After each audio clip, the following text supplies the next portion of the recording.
Um rei febril vê seu exército, superior em número, ser derrotado. Uma retirada desenfreada permite ao invadido desbaratar o invasor. Dom João I de Castela agora sabia. Com Nuno Álvares Pereira por perto, a união das coroas ibéricas seria impossível.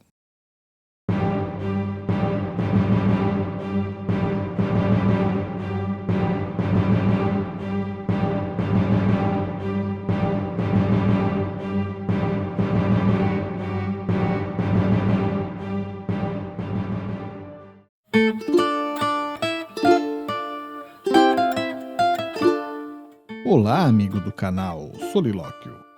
No último vídeo você acompanhou a vitória portuguesa na Batalha dos Atoleiros e no cerco de Lisboa.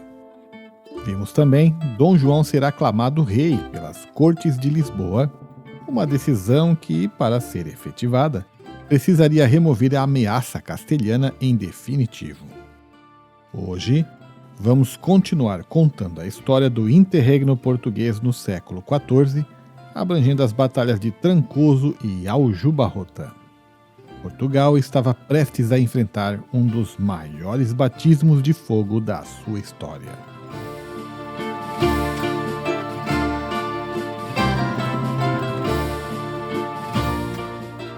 Apesar das derrotas anteriores, o rei Dom João de Castela decidiu uma vez mais investir contra o reino de Portugal.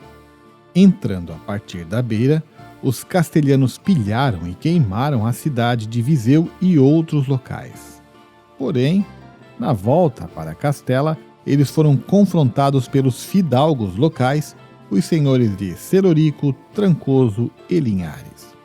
As forças castelhanas, cansadas já das lutas e marchas, sofreram pesada derrota nesse choque, o que levou ainda mais a moral portuguesa para a batalha maior que viria a seguir.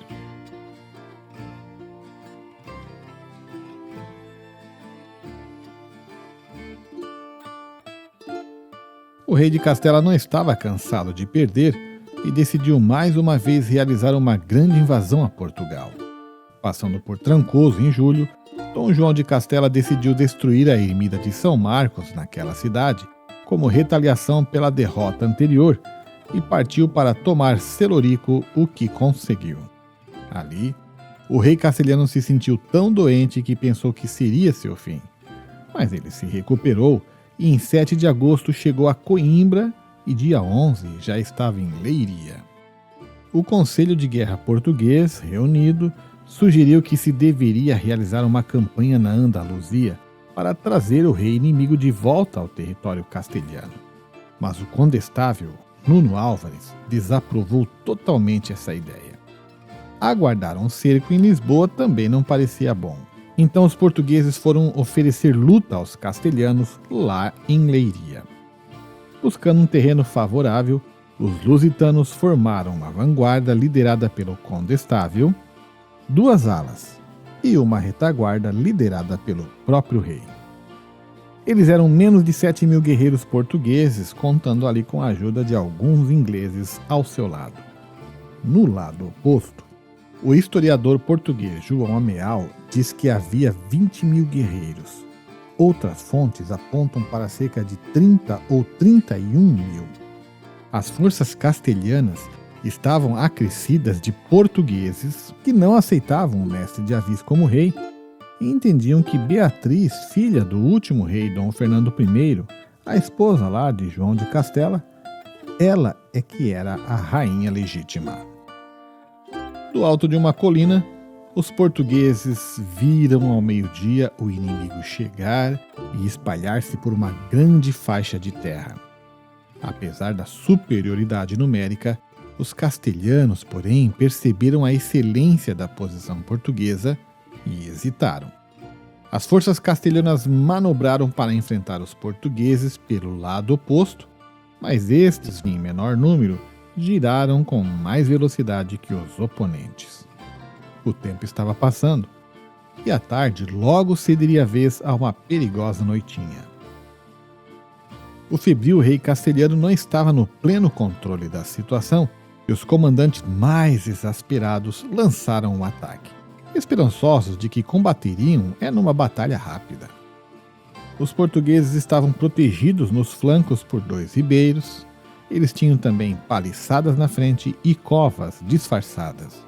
O primeiro revés castelhano ocorreu quando os agressores caíram nessas covas e as cargas de cavalaria não conseguiam fazer valer sua habitual vantagem.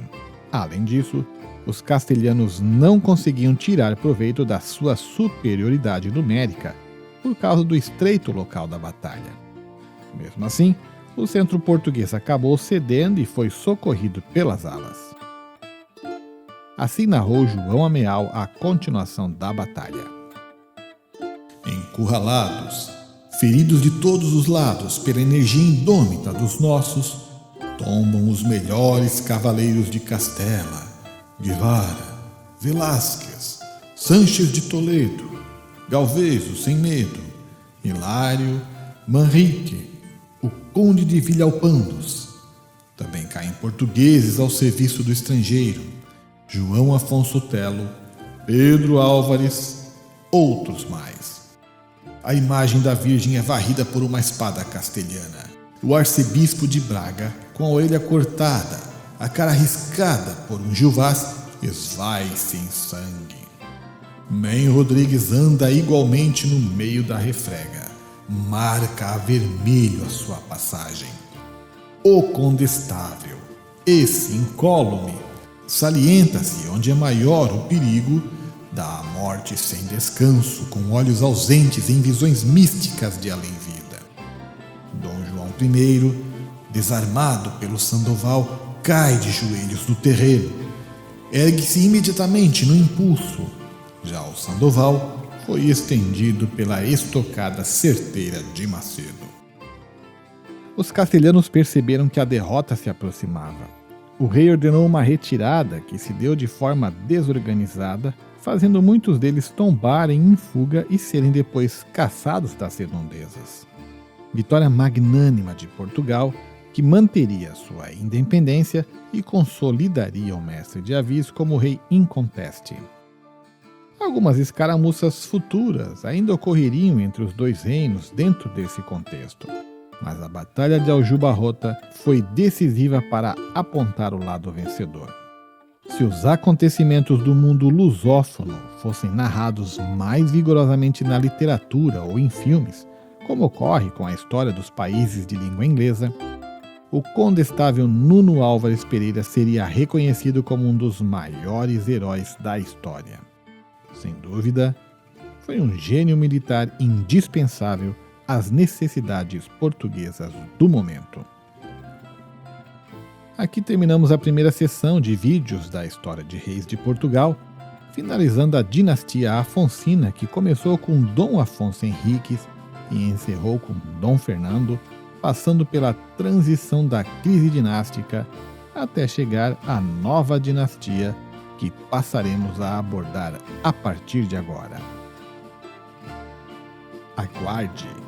Em breve o canal Solilóquio voltará para contar a memorável história da dinastia de Avis, que levaria Portugal ao seu auge na história mundial.